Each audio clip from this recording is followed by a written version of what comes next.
Welcome back to Figureoutable Conversations. I'm Stacy Anderson.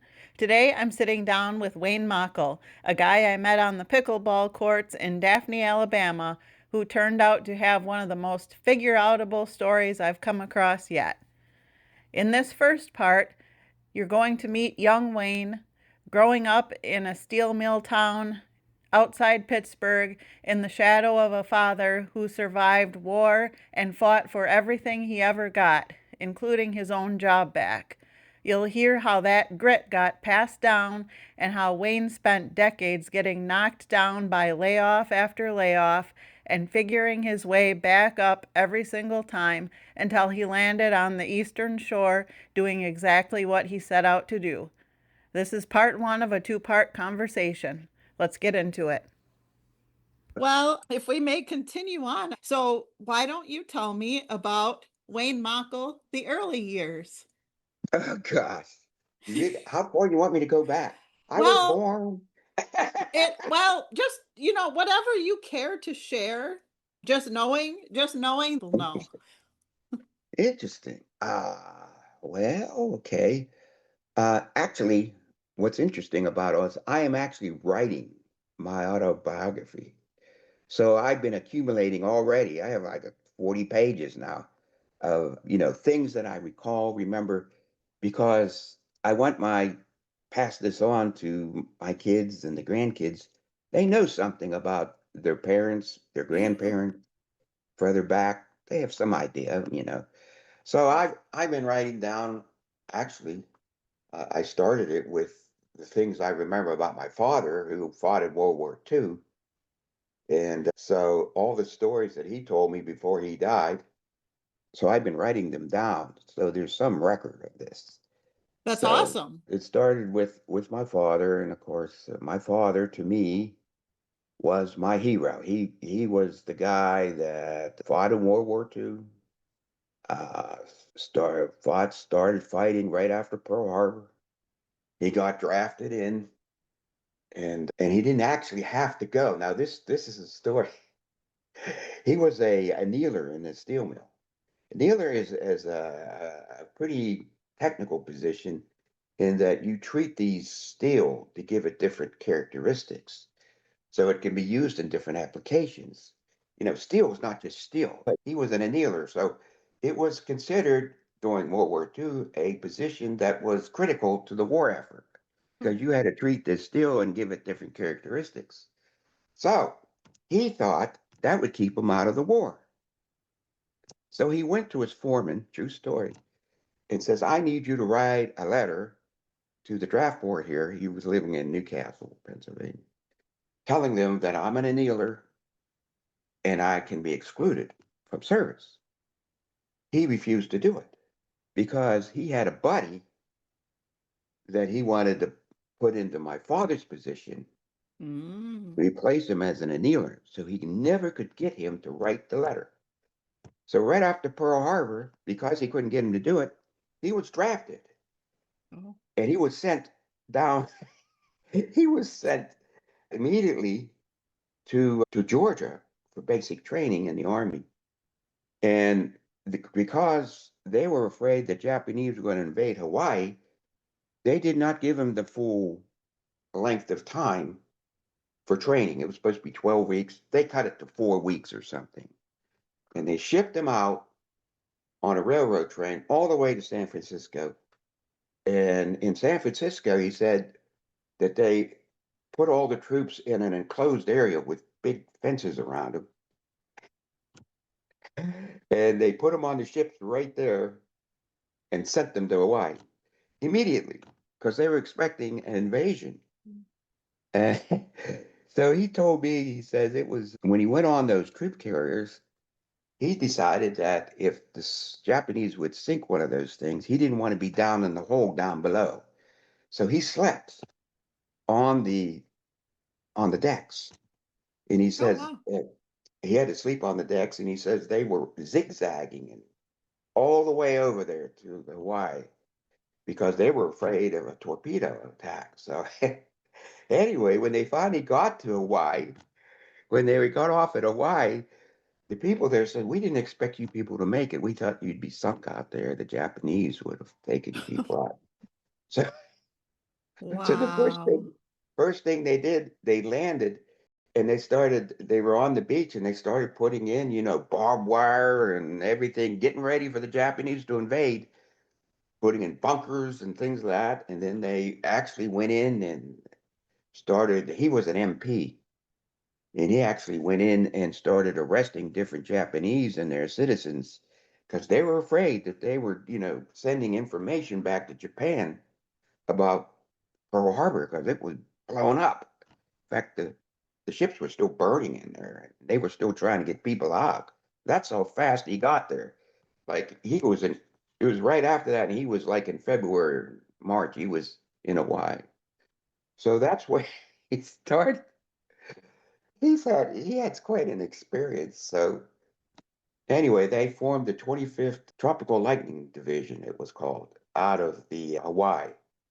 And that was the one that was used by the Army for a lot of the occupation in the South Pacific. So the first place they went to was Guadalcanal, which of course there was a huge battle going on at that time. And the Marines had been there for a long period of time on Guadalcanal, and the Army landed there and they went in to replace the Marines because they had been there for so long fighting.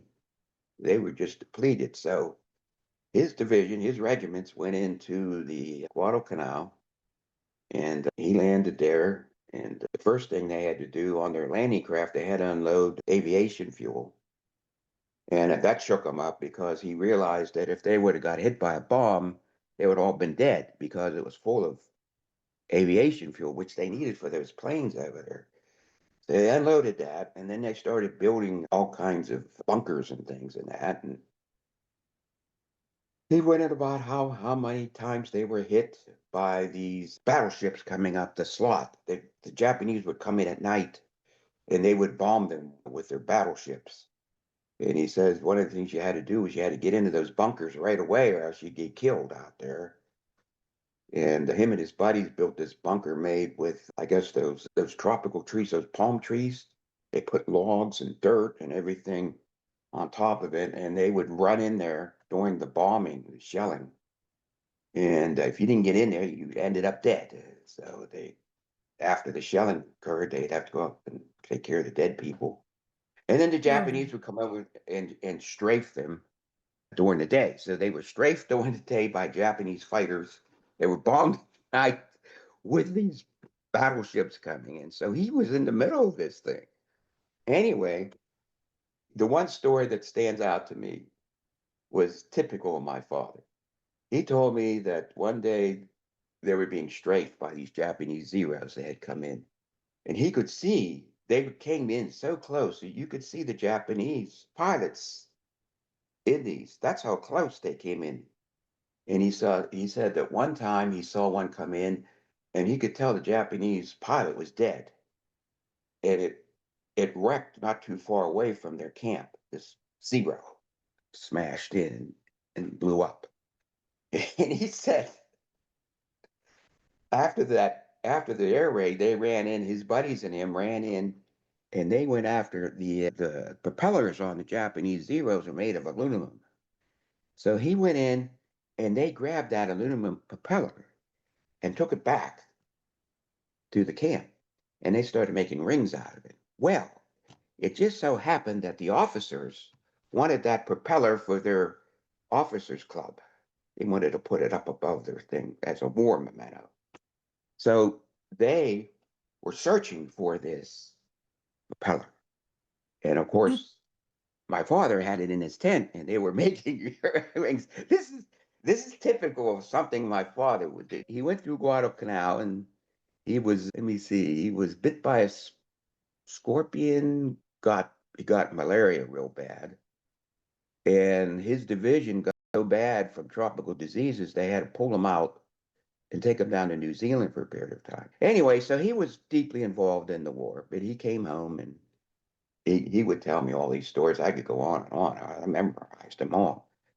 But anyway, he settled in back where he was, which is in Pittsburgh, and he got a job at Irvin Works, which was a steel mill. outside of Pittsburgh that made sheet metal and was an annealer. So here we go. Now here's it goes. So he came back.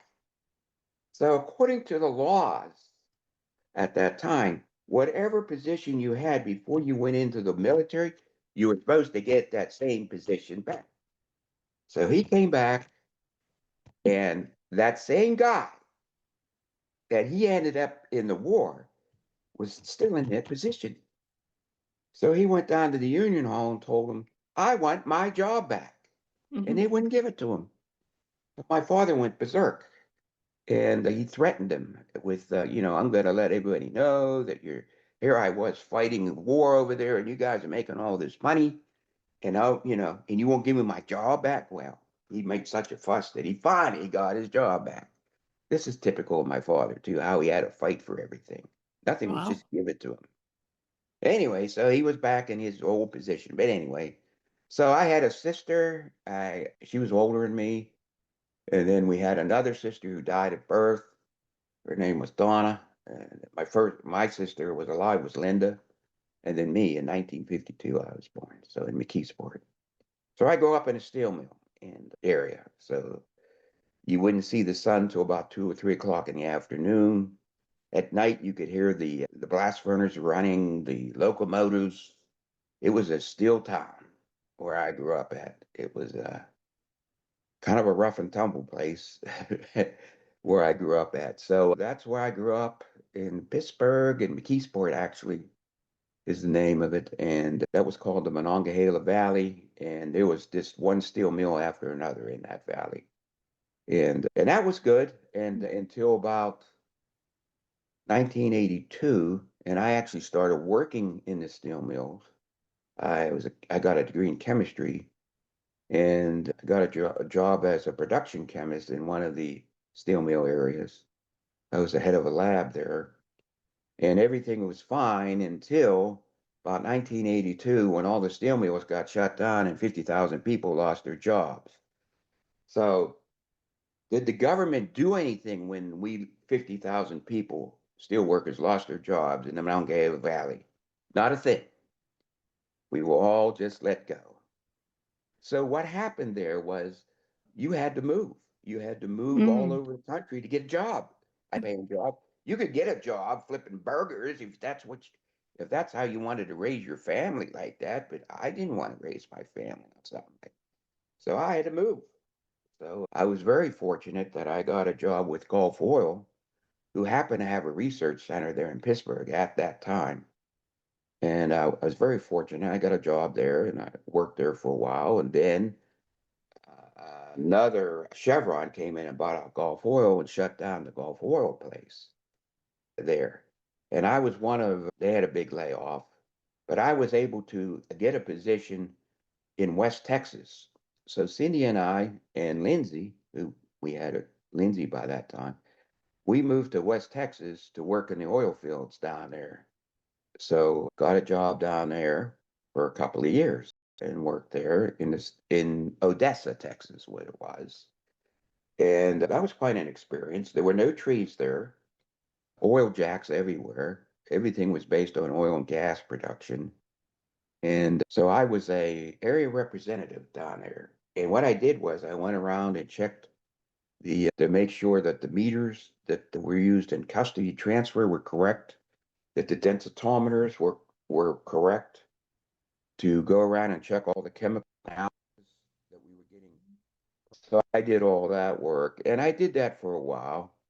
And what I started to worry about was the fact that I was down there, and if for any reason I would lose my job there, I, it would have been devastating to me. So I happened to see an advertisement for a company called Sibagagi, and I put in an application or a resume to them. And lo and behold, they called me. And so I went for an interview, and it was in Toms River, New Jersey. And they wanted to start to automate all their chemical production in this one facility in Toms River, New Jersey. So I thought that was pretty interesting that I'd be able to be on the automation and analyzer technology stuff, which is what I was interested in doing anyway. So they offered me a job. Not only did they offer me a job, but they guaranteed that if I sold my house in Odessa, that they would make sure that I would not lose any money whatsoever, that everything would be paid for. They were going to transfer me up. They were going to give me a big increase in pay. I said, yeah, I'm coming. So I took the job. So I ended up, Tom's were in New Jersey for a couple of years, and they eventually got into environmental issues with the local people there as far as how they were treating their waste and everything. And the decision was made by upper management to move everything to Mobile, Alabama. And the plant here was located about 50 miles north of Mobile. It was called the Macintosh plant.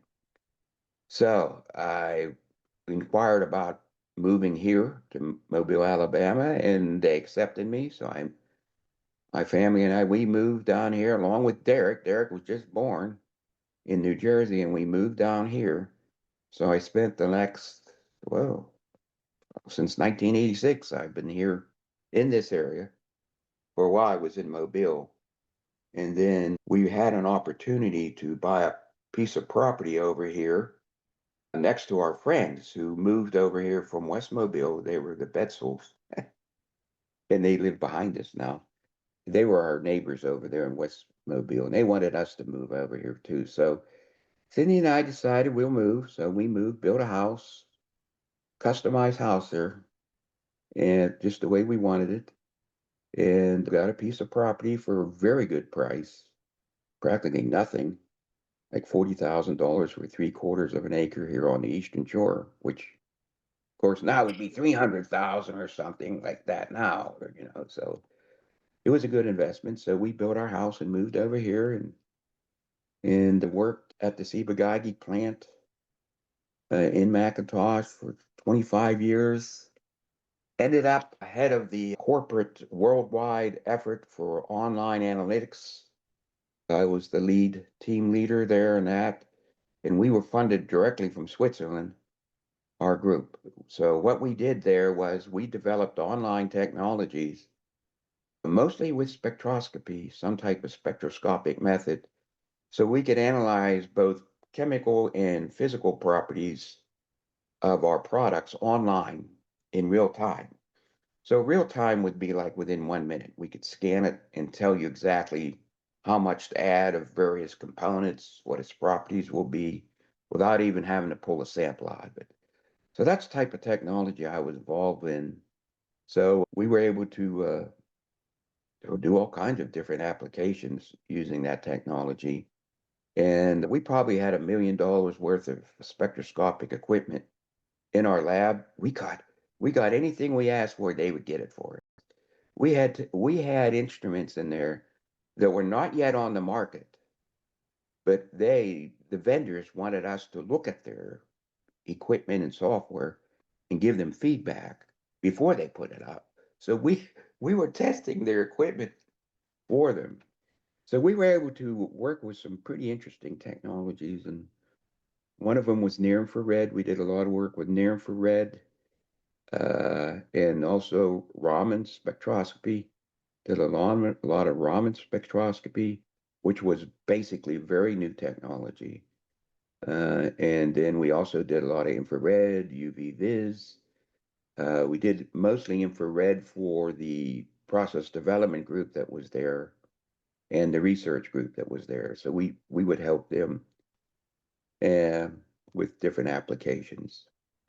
And I was also the limb system manager for the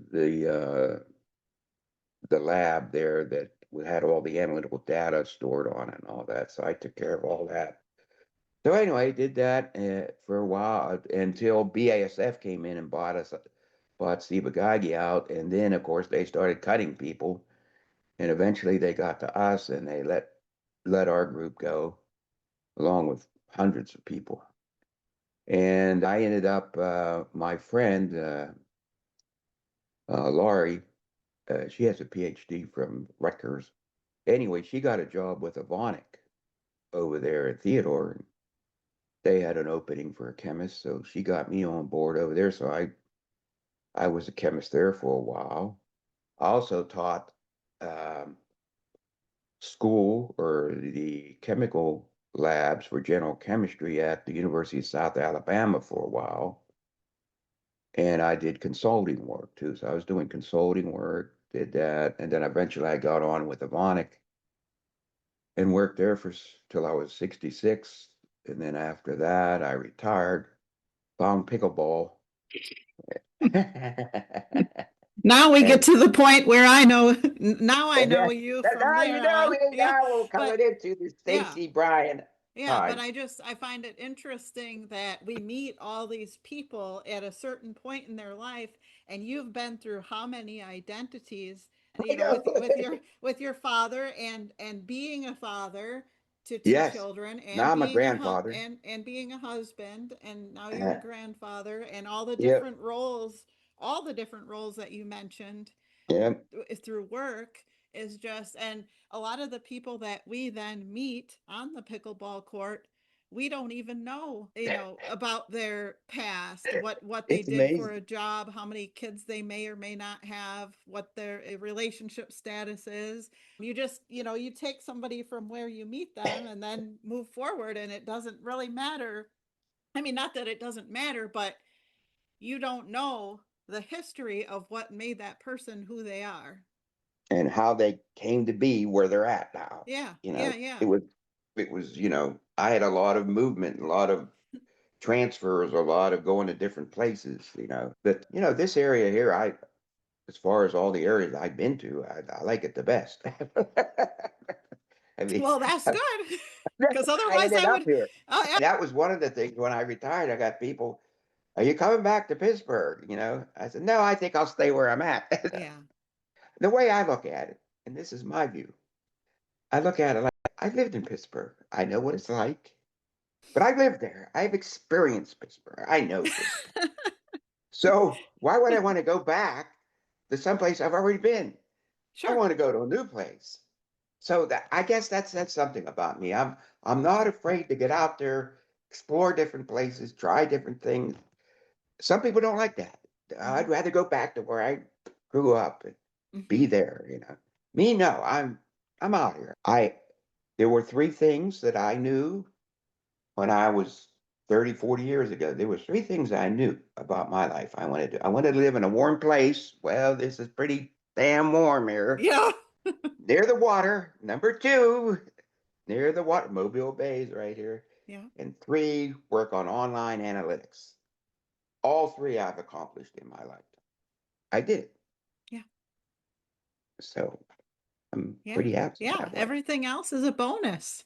Everything else that happens now is just a bonus. I Yeah. still do a little consulting work, and that's pretty much my days. I do what I want to do here. I do find that I on a somewhat of a schedule. It's not a stick to the exact minute schedule, but I seem like I function better with some type of itinerary for the day. That I do different things at different times, and I'm good with that. So, Okay. Would but you would anyway, you would you care to share what a typical weekday would look like? Or I don't even know pretty if much I don't know if weekday or weekend it makes a difference or not, but yeah, what's a typical day look like then? yeah. Typical day is, of course, I get up and pretty early, 5 o'clock, 5:30, eat breakfast, go to pick a ball for a couple hours, leave around 10 o'clock, somewhere in that time. Get back, eat a little lunch, play guitar for a couple hours. Ooh, Uh, I'm investing a lot of time in playing guitar, so something that I always wanted to do, but when you have a family and you got all this work, you don't have time for. Now I yeah, have time, good. so I got time, and I'm learning how to play guitar pretty good. So anyway, so I play guitar for a while.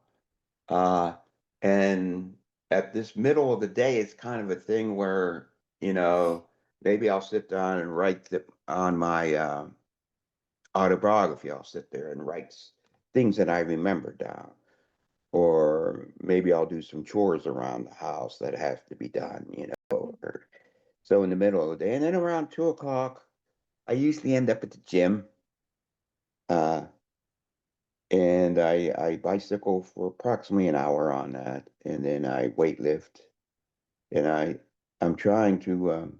I think that's important too at my age because if you don't stay physically active, you're going to lose your body strength, and if Yes. you lose your body strength, then you get dependent on people, and I don't want that. I want to stay as independent as long as I can.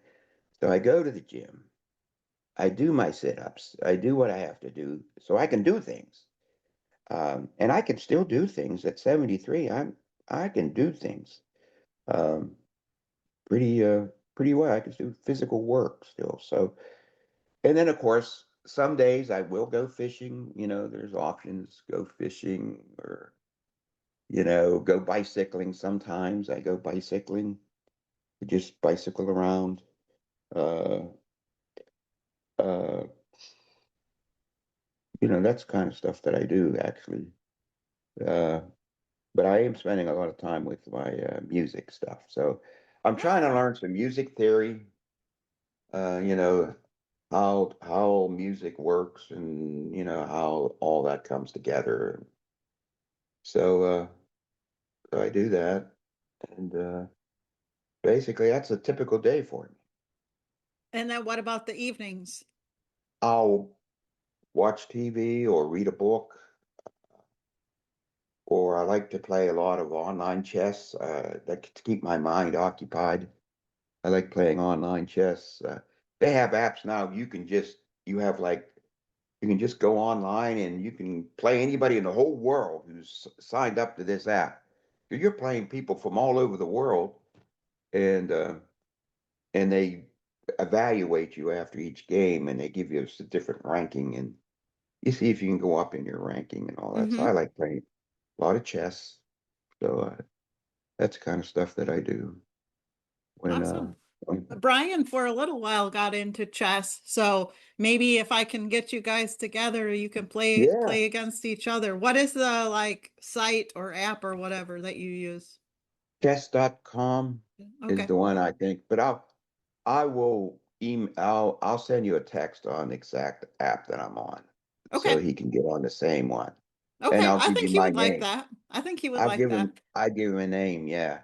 Yeah, I play with of course there's some people with pickleball that I play with too that they're Mm. on that app. So anyway, yeah, the other thing I've been doing is I play with some people from pickleball guitar with. So we have a little group that sometimes get together. Oh, We play a little bit here and there. One guy you don't know is Claude. He's kind of a new person. okay. Um, Yeah. so he plays guitar, and then Dr. John plays guitar, and Dr. Dawn plays guitar. So we have a group that sometimes gets together and we play guitar. Nice. Nice. 60, 70, 80 stuff.